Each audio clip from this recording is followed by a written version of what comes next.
জোরে বলুন, একটু জোরে বলুন। ভক্ত যদি কষ্ট পায় ভগবান সহ্য করতে পারে না। কালিয়ানাগের বিষের জ্বালায় ছটফট।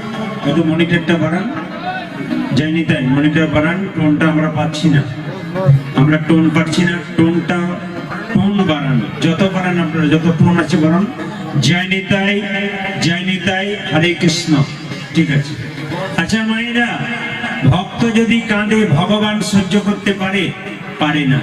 যখন কালিয়ানাগের বিষের জ্বালায় ছটফট করছে, ভক্তগণ কেঁদে কেঁদে বলছে, হে প্রভু, বৃন্দাবনে বাস করলাম, আমরা জল পান করলাম, বৃন্দাবনের গাছের ফল পেলাম, আর তোমার নাম করলাম, কেন প্রভু আমাদের এত কষ্ট? ভক্তবৎসল ভগবান ভক্তের কষ্ট সহ্য করতে পারলেন না, তাই মায়ের কাছে ছুটে গেলেন, মা আমাকে সাজিয়ে দাও। বলে কেন? আমি গোষ্ঠে যাব। আমায় সাজাইয়ে দাও, মা সাজাইয়ে দাও, আমায় সাজাইয়ে দাও, সাজাইয়ে দাও, সাজাইয়ে দাও, মা সাজাইয়ে দাও, আমায় সাজাইয়ে দাও, মা সাজাইয়ে দাও। উঠে যাবার সময় হলো, সাজাইয়ে দাও, মা সাজাইয়ে দাও, আমার উঠে যাবার সময় হলো, সাজাইয়ে দাও, মা সাজাইয়ে দাও। আমার গোঠে যাওয়ার সময় হলো, সাজাইয়ে দাও, সাজাইয়ে দাও।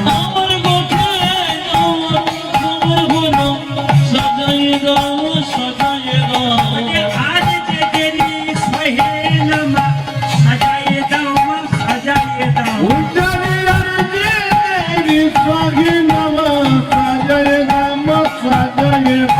আজ যে দেরি সহে না মা, সাজাইয়ে দাও, মা সাজাইয়ে দাও।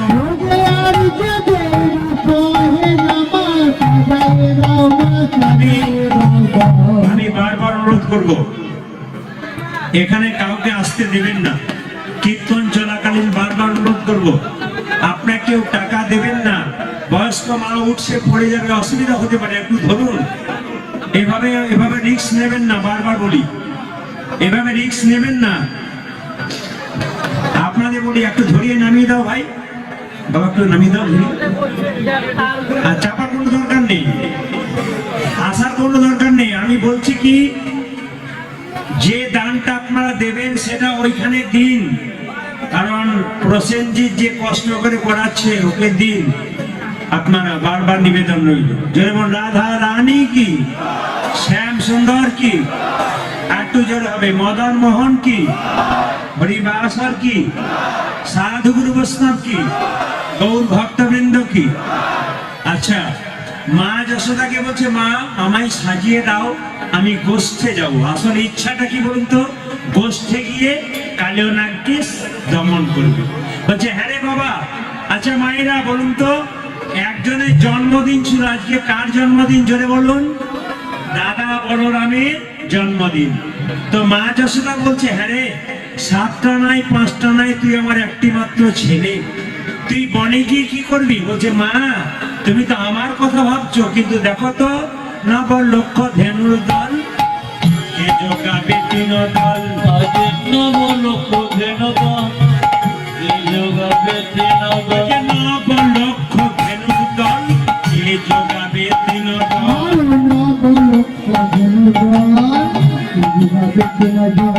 গৃহ মাঝে রহিতে না পারি, গৃহ মাঝে রহিতে না পারি, ঘরে রইতে পারি না, আমি ঘরে রইতে পারি না, ঘরে রইতে পারি না, যদি আমায় ডাকে ঘরে রইতে পারি না, যদি আমায় ডাকে ঘরে রইতে পারি না, ভক্ত যদি আমার লাগে ঘরে রইতে পারি না,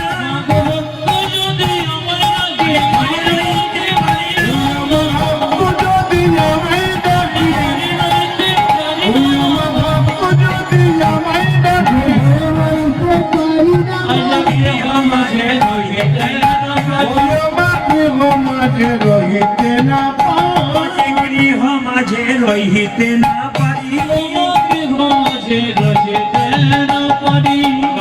জোরে বলুন, ভক্ত যদি ভগবানকে ডাকে, ভগবান ভক্তের ডাক সহ্য করতে পারে না, ছুটে আসে। আচ্ছা, আমি আপনাদের বলতে চাই, যারা সামনে বসেছেন, জায়গা এত বড় জায়গা, প্রচুর বড় প্যান্ডেল, আসলে আপনারা দেরি করে এসেছেন। আপনাদের একটু মিনতি করি, আমি রাত্রি 9টা থেকে 12টা পর্যন্ত আমার রূপ গান আছে। রাত্রি 9টা থেকে 12টা আমার রূপ গান আছে। আপনার 9টার আগেই চলে আসবেন, যদি পরিপূর্ণ গান শুনতে হয়, তত্ত্ব কথা শুনতে হয়। তো যে যেখানে বসে আছেন কোনো শব্দ করবেন না, শুধু কথাগুলো শুনে যান, তত্ত্বগুলো শুনে যান। ভক্ত যদি ভগবানকে ডাকে, ভগবান কি না এসে থাকতে পারে? আচ্ছা বাবা, আস্তে, শব্দ নয় কিন্তু, ওখানে এত গন্ডগোল হলে হবে না, শব্দ বন্ধ করুন। মাঝখানে যারা চুপচাপ আছে তাদের সব, আপনি একটা কথা বললে তাদের এখানে চলে যাবে, আস্তে। আচ্ছা, আপন আপন গুরুদেবের নাম তো জানা আছে সবার নাকি? তো মা যশোদার গুরুদেবের নাম কারো জানা আছে? জোরে বলবেন। মা যশোমতীর গুরুদেবের নাম কারো জানা আছে? মা যশোদার গুরুদেবের নাম হচ্ছে কর্ণম মুনি, কর্ণম মুনি। আচ্ছা মায়েরা, মা যশোদার গুরুদেব একদিন একাদশী পালন করেছে। তো যশোমতীকে বলছে, যশোমতী আজকে তোর বাড়িতে আমি পালন করব। আচ্ছা, যারা যারা কীর্তন শুনছেন একটু হাত তুলতে বলবো, কারা কারা মহা একাদশী করেন? যারা একাদশী করেন তারা হাত তুলবেন, যারা একাদশী করেন। এতজন একাদশী করেন? একাদশী করেন? বা যদি কেউ একাদশী না করেন তবে আপনি একাই দোষী। অনেক জায়গায় বলে একাদশীতে আটা খেতে হয়, যে একাদশীতে আটা খায় তার একাদশী হয় না, আটা দোষী হয়। এই জন্য আপনাদেরকে বলে যায় মায়েরা, একাদশীর সম্বন্ধে একটু বলে যায়। আচ্ছা, একাদশী মেয়ে না ছেলে? জোরে বলবেন। মেয়ে। এ তো আমার কীর্তন শুনে শুনে আপনারা মুখস্থ করেছেন। আসলে শুনে নিন, ভগবান বিষ্ণু আছে, এত শব্দ হয়ে কীর্তন করা যাবে, বারবার এইখানটাতে বেশি গন্ডগোল হচ্ছে।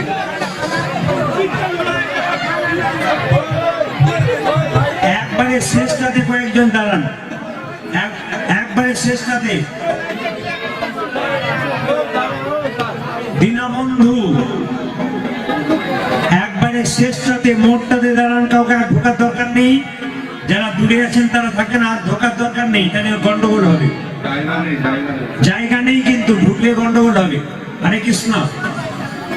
আচ্ছা, একাদশী মেয়ে তো আসলে ভগবান বিষ্ণুর সঙ্গে একজন দৈত্য, ভগবান বিষ্ণুর সঙ্গে একজন দৈত্য যুদ্ধ করেছিল। তো সেই দৈত্য বারবার ভগবান বিষ্ণুকে পরাজিত করে দিচ্ছিল। তো ভগবান বিষ্ণু এক সময় একটা গুহার মধ্যে পর্বতে ঢুকে গিয়েছিল। দৈত্য মনে মনে ভাবলো, বিষ্ণু এবার তোমায় ছেড়ে দেবো না। কি করলো? ভগবান বিষ্ণুর কাছে জোর করে যখন দৈত্য ঢুকতে গেল, তখন ভগবান বিষ্ণু শরীর থেকে একটা নারীর সৃষ্টি হলো। মায়েরা, ওই নারীর সঙ্গে সঙ্গে ওই দৈত্যের মস্তক ছেদন করে দিল। সঙ্গে সঙ্গে ভগবান বিষ্ণু মেয়েটাকে বলল, বারে তোমার এত ক্ষমতা, আমি যে দৈত্যকে যুদ্ধে হারাতে পারলাম না, তুমি সেই দৈত্যকে যুদ্ধে হারিয়ে দিলে, বা বা তোমার ক্ষমতা তো খুব ভালো। দৈত্য সঙ্গে সঙ্গে বলে উঠলো, মেয়েটির সঙ্গে সঙ্গে বলে উঠলো, আচ্ছা বাবা, প্রভু, আমি তো তোমার শরীর থেকে সৃষ্টি হয়েছি, আমার কি ক্ষমতা, তোমার শক্তিতে আমি তো শক্তি পেয়েছি। আচ্ছা, ভগবান বিষ্ণু বললো, তুমি কি চাও? মানে পৃথিবীতে আমাকে এমন একটা জায়গায় স্থান দাও যে আমার কাছে মানুষ এলে যেন তোমার চরণ লাভ করে। সঙ্গে সঙ্গে ভগবান বিষ্ণু বলল, তোমার নাম আজ থেকে হলো একাদশী।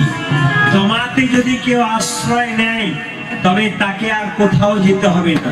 মায়েরা, রবিবার, সোমবার, মঙ্গলবার, বুধবার, বৃহস্পতিবার, শুক্রবার, শনিবার সব বার আছে। ভগবানের বার কোনটা?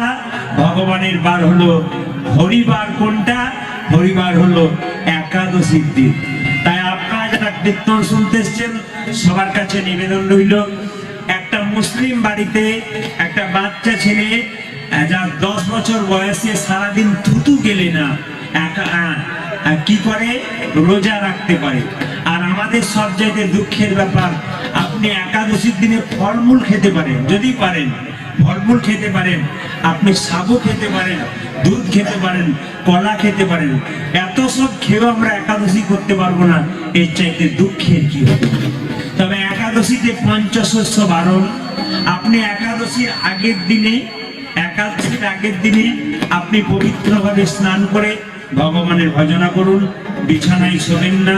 একাদশীর আগের দিনে আপনি ব্রাশ করে নেবেন। কেন? ব্রাশ করতে করতে যদি আমাদের যে পেস্টটা নিই তার মধ্যে লবণ থাকে, ওই লবণ কিন্তু আমাদের চলবে না। আচ্ছা, এই জন্য আগের দিনে ব্রাশ করে নিতে হয়, জিভ ছুলে নিতে হয়। কেন বলুন তো? জিভ ছুলতে ছুলতে যদি আপনি জিভটা কেটে যায়, আপনার একাদশী হবে না। তরকারি কাটতে কাটতে আপনার আঙুলটা কেটে গেল, আপনার একাদশী হলো না। এই জন্য একাদশীর বহু নিয়ম আছে, শুধু একটা একটা করে বলে যায়। একদিনে দুদিনে তো আর হয় না। আপনারা আবার যদি কোনদিন প্রভু কৃপা করে সময় যদি দেওয়া হয়, আমি বারবার বলি সময়ের খুব অভাব আমার, 1 বছর আগে কথা বলতে হয়। তো যাই হোক, আপনাদের কাছে একটু ছোট্ট করে বলে যাই, একাদশী পালন করেছে কে না কর্ণম মুনি এসে বলছে, ও যশোদে, আরে তোর বাড়িতে আমি পালন করব। যশোমতি বলছে, গুরুদেব আমার কত ভাগ্য ভালো, আপনি আমার বাড়িতে পালন করবেন। মায়েরা তখন সঙ্গে সঙ্গে যশোমতিকে গুরুদেব একটা কথা বলল, তোরা হলি গোয়ালিনীর জাতি, তোদের হাতে খেলে হবে আমার ক্ষতি। ভগবান কৃষ্ণ তখন উঠোনে খেলা করছিল, ছোট বাচ্চা কৃষ্ণ মনে মনে ভাবলো, গুরুদেব তুমি জাতির বিচার করলে, আমি তোমাকে দেখাতে চাই তুমি কোন জাতিতে এসেছো, আমি কে। ভগবান কৃষ্ণ ছোট অবস্থায় খেলা করছে, আর গুরুদেবকে সঙ্গে সঙ্গে যশোমতি বলছে, আমাদের হাতে যদি না খাবেন তবে আপনাকে আমি অন্ন ব্যঞ্জন তৈরির জন্য চাল ডাল দিচ্ছি। মায়েরা, গুরুদেব কি করেছে? কর্ণমুনি অন্ন ব্যঞ্জন তৈরি করে, দেখবেন যারা ভক্ত মানুষ হয় প্রসাদ সেবা করবার সময় কপালে ঠেকিয়ে শ্রী মধুসূদন বলে ঠেকায়। এইদিকে দেখাবেন, শ্রী মধুসূদন বলে ঠেকায়। যে না কর্ণমুনি এই আছে, যে না কর্ণমুনি কপালে ঠেকাচ্ছে শ্রী মধুসূদন বলে চোখটা মুজেছে, কোথা থেকে ছোট্ট গোপাল হামাগুড়ি দিতে দিতে এসে একবারে কর্ণমুনির ভাতে চপ চপ চপ চপ সব দেখে সঙ্গে সঙ্গে কর্ণমণি চোখটা গিয়ে বললো, এ যশোমতি, এ দেখ দেখ দেখ, তোর ছেলে আমার সব এটো করে দিল রে, আমার ভাত দেখ দেখ, আমি পালন করতে যাচ্ছিলাম, কি আপদে। যশোমতি ছুটে এলো, গোবিন্দকে ধরলো, বললো, কে তোকে ডেকেছিল, তুই এলি কেন? ভগবান বলল, মাগো, ভক্ত যদি প্রসাদ নিবেদন করার সময় আমার নামই করি, তবে কি ভগবান ভক্তির কাছে নাই শিখা করি? ও আমায় ডাকলো কেন? ও আমায় ডাকলো কেন? ও যদি আমায় না ডাকতো তবে আমি আসতাম। তোকে ডেকেছিল, ঠাকুর। এই বলে যশোমতি কি করলো? এই গালে এক ঠাকুর তত্ত্বগুলো শুনবেন, বারবার বলবো, মাঝখানে আপনার গন্ডগোল করবেন না, আমার ডিস্টার্ব হচ্ছে কিন্তু সব চাইতে। ওখান থেকে একেবারে সরিয়ে নিয়ে চলে যান, সবাইকে টোটালটা সরিয়ে নিয়ে চলে যান। না না, ওরা বসুক, যারা বসছে তারা বসুক, যারা বসে আছে তারা বসুক, যারা দাঁড়িয়ে দাঁড়িয়ে হাত নেওয়া করছেন তাদের জন্য বলছি, একবারে সরে যান। বড় ডিস্টার্ব হচ্ছে কিন্তু, আমার ডিস্টার্ব হচ্ছে।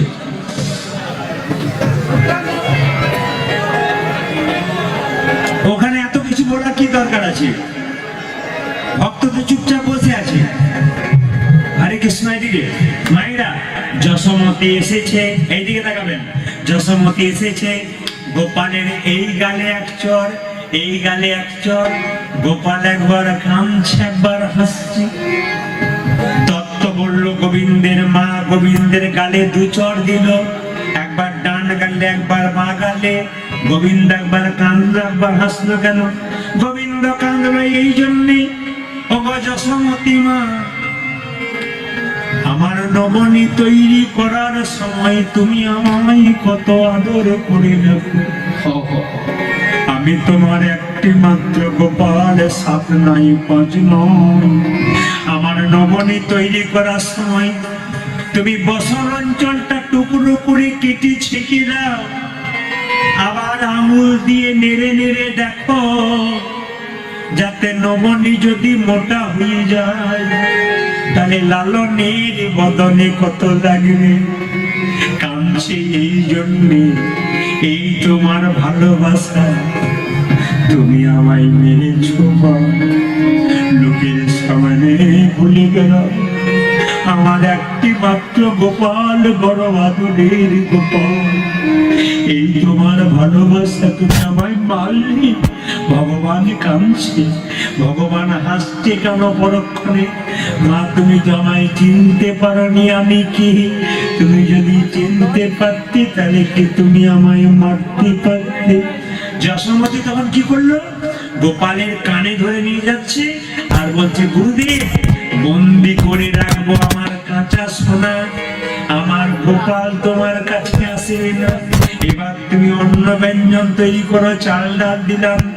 যেই না গোবিন্দকে কোলে করে নিয়ে কানে ধরে নিয়ে যাচ্ছে মা যশোদা, বাড়ির মধ্যে ঢুকিয়ে যেই না জানলার মধ্যে দড়ি দিয়ে বাঁধতে যাচ্ছে, বাঁধতে বাঁধতে 2 আঙুল কম পড়ে যাচ্ছে। গোবিন্দ বলছে, অপমান, এই জগতে কেউ আমায় দড়ি দিয়ে বাঁধতে পারে, যদি কেউ প্রেমে হরে কৃষ্ণ, যদি কেউ প্রেমের বাঁধনে আমায় বাঁধতে পারে,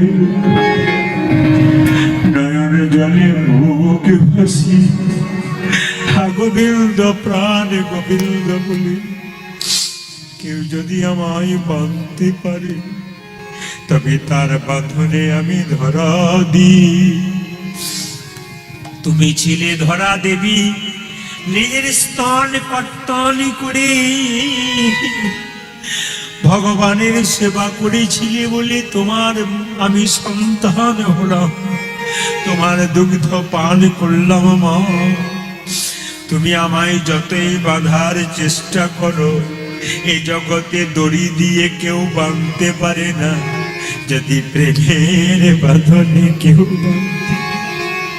যশোমতী বারবার বাঁধতে যাচ্ছে মা, 2 আঙুল কম পড়ে যাচ্ছে। 2 আঙুল কম পড়ছে কেন? সেই সময় যশোমতী যখন গোপালকে বাঁধছিল, যশোমতীর 2টো জিনিসের অভাব ছিল। একটা কি? প্রেম, আর একটি ভক্তি। এই 2 আঙুল প্রেম ছিল না, জোর করে বাঁধছিল আঘাত দেবার জন্যে, আর ভক্তিটা কম ছিল, ওই জন্য 2 আঙুল কম পড়ে যাচ্ছে। যশোমতী কি করলো? দরজাটা বন্ধ করে শেকলটা দিয়ে বলল গুরুদেবকে, গুরুদেব, বন্দি করে রেখেছি আমার কাঁচা সোনা, আমার গোপাল তোমার কাছে আসবে না। এই দেখো তোমাকে চাল ডাল দিলাম, অন্ন ব্যঞ্জন তৈরি করো। যেই না চাল ডাল দিয়ে অন্ন ব্যঞ্জন তৈরি করে যেই না যশোমতী মুখে দিতে যাবে, যেই না গুরুদেব মুখে দিতে যাবে, যশোমতী রান্নাশালে আছে, কোথা থেকে গোপাল এসে আবার চপ চপ শব্দে ভাত খেতে শুরু করেছে। যশোদে, এই দেখ দেখ দেখ, আবার তোর গোপাল, তুই বললি বন্দি করে রাখলি কাঁচা সোনা, তোর গোপাল আসবে না, আবার এসেছে, এই দেখ আবার। যশোমতী রান্নাশাল থেকে বলছে, গুরুদেব, ও নিশ্চয় পাড়ার কেউ, ওটা আমার গোপাল নয়, বলে একবার বাইরে এসে দেখে যা। যেই না যশোমতী বাইরে এসেছে, অমনি দেখলো গোপাল বসে বসে অন্ন খাচ্ছে। যশোমতী কেঁদে কেঁদে বলে, গুরুদেব, ওই তো শেকল দেওয়া আছে, আমার গোপাল ভেতরে বসে আছে,